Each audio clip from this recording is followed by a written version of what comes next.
সুবিধা অসুবিধা যে বিচাৰি হয়তো আহিছে তাৰ কাৰণে ধন্যবাদ জনাইছোঁ। যিয়ে নহওক এই ৰাস্তাটো আজি প্ৰায় 7-8 বছৰে ঠিক তেনেকুৱা ধৰণৰ চলি আছে, কিন্তু আমাৰ বিভাগীয় কৰ্তৃপক্ষই কোনো ধৰণৰ গুৰুত্ব দিয়া নাই। আমি অন্ততঃ মই মানে যেতিয়া বৰষুণ হয় একাটো পানী হয়, সেই পানীৰ পিকচাৰটো আমাৰ স্থানীয় বিধায়ক মাননীয় ৰেকিবউদ্দিন আহমেদ ডাঙৰীয়াক মই হোৱাটছআপ যোগে পঠাইছিলোঁ, কিন্তু তেখেতৰ লগতো যোগাযোগ কৰা হৈছে, কোনো ধৰণৰ গুৰুত্ব কোনেও দিয়া নাই। তাৰ কাৰণে আমি দুখিত।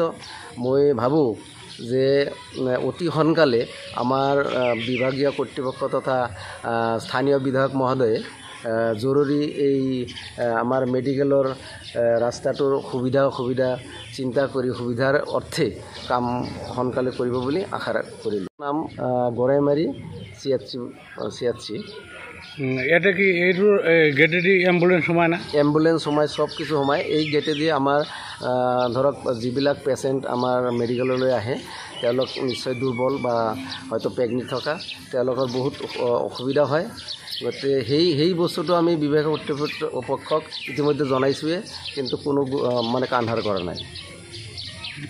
এনেকৈ পৰি আছে, এনেকৈ পৰি আছে। এই বোকাপানী খুচৰি পেচেণ্টখিনি আহিব লাগে, বোকাপানী খুচৰি পেচেণ্ট আহিব লাগে।